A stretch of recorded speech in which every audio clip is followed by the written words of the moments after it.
Now, the Times understands the UK will be forced by NATO to increase defence spending to 3.5% of GDP by 2035, a further 1.5% on related and a further 1.5% on related infrastructure. It comes a day after the government outlined its plans following a strategic defence review, which only suggests ambitions of 3%. Lord Robertson is the former Secretary-General of NATO and led the defence review. He told Times Radio Drive that Sir Keir Starmer won't be pressurised into hiking up spending.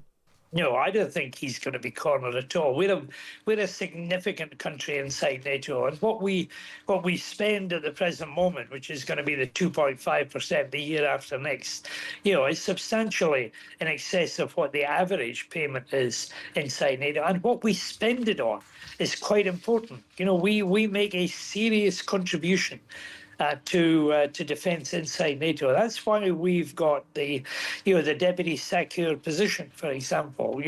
We've got a nuclear deterrent that we commit to NATO. Well, let's speak to Jamie Shea now, former Deputy Assistant Secretary-General at NATO. Good evening, Jamie. Thanks for being with us. It feels like NATO has rather stolen the UK's thunder here. Well, good evening, Kate.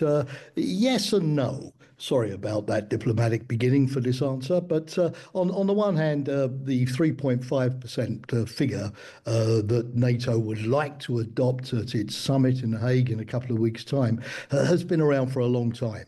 Very broadly discussed, and many countries in Europe, including big allies of the UK, like Denmark, like Poland and Germany, have already more or less signed up to it. So it's not a surprise in London that this is the sort of going to be more or less the new level of ambition. All the more so, Kate, as you know too, that Donald Trump over in Washington has been very much pushing for NATO allies to come up with a new level of ambition of 5%, 1.5% over, of course, the figure that we're talking about. And this is a message that's going to be rammed home without any doubt this week by the Defence Secretary Pete Hegseth when he comes to Brussels for the NATO Defence Ministers meeting, which is obviously going to prepare for the summit. But on the other hand, it's an ambition. And as you said yourself, it's not going to kick in until 2035. Likely, we don't have the final decision yet, but that's the prognosis. And therefore, so the Sir Keir Starmer and the government will say, well, look, this is a level of ambition. We take note of it. We're heading in that direction by talking already about 3% in the lifetime of the next parliament. And this is something that obviously 9 years away, the next parliament is going to have to decide. So as my old boss, George Robertson, suggested, I think the UK is going to say that this is really an issue more for those laggards in the alliance who have struggled to get up to 2% and really do need to invest in defence modernisation, rather than a country like the UK, which is more or less sort of steaming towards that figure already as the result of the strategic defence review. We have seen other nations catch up, though. Germany's changed the way that its economic structure works, how its spending works in order to accommodate more defence spending. Even Spain, traditionally quite shy on these things, has talked about ambitious spending plans on defence.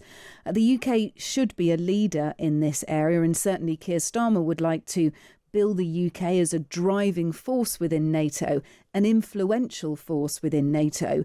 And if we have an ambition to reach 3%, and note I say ambition, that is not a cold, hard promise. It is an ambition to reach 3% by 2034, and just under a decade's time.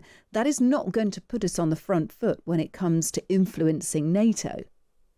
Well, I think that clearly the UK will not sort of dissent from the 3.5% figure when the allies meet. I mean, the UK has always been in the front row pushing for greater NATO defence spending, particularly the previous figure on 2%, and pushing other allies to meet that target. So I don't think the UK will now want to be seen as a laggard that's dragging its feet. So I think it will sign up to that target. But I think it will make the point that, we need to quickly transition from a debate about abstract figures and to look at real capabilities. You can waste a lot of money on defence, Kate, as you well know, and therefore it's really a question of how quickly the UK can translate its current 2.5% target for 2027 and the Strategic Defence Review into the modernised army? Is it really going to be 10 times more lethal within 10 years with the new cyber and electromagnetic capabilities? Are we really going to be able to build those 12 AUKUS-class submarines? Are we really going to be able to modernise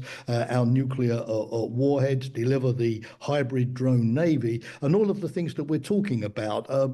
Countries find it sometimes very difficult to deal with these cost overrun and delays in procurement. And if the UK can really demonstrate that it's able to translate money into those capabilities, which are all very much in line with NATO's key requirements, then I don't doubt that it will keep its leadership role in the alliance. I think looking at the Strategic Defence Review, and irrespective of the debate on money, allies will be pretty happy that, despite talk of global Britain after Brexit a few years ago, the Strategic Defence Review is wholly aligned with NATO's priorities and immediate defence requirements. Yeah, look, it makes a good point on paper, and I think that is the issue some people have. It's very respectable. There are 62 recommendations. In order to meet those recommendations, Keir Starmer will have to get to 3% spending on GDP, 3% GDP on defence spending. That can't be an ambition. In order to meet those 62 recommendations, that has to be an actuality. That has to be a definite. And I think that's where people are confused about this. Is Keir Starmer committing to this or not? And where does the money come from? And look, maybe we'll find out more in and around the spending review next Wednesday. Is it right, Jamie, Britain spends 2.3% currently on defence, but 0.2% of that goes on spy agencies and other projects that under new NATO rules will no longer classify as defence. So when those rules come into play, what we're looking at currently in the UK is 2.1%. And that's a huge jump to get from 2.1% to 3% or 3.5% as NATO would require.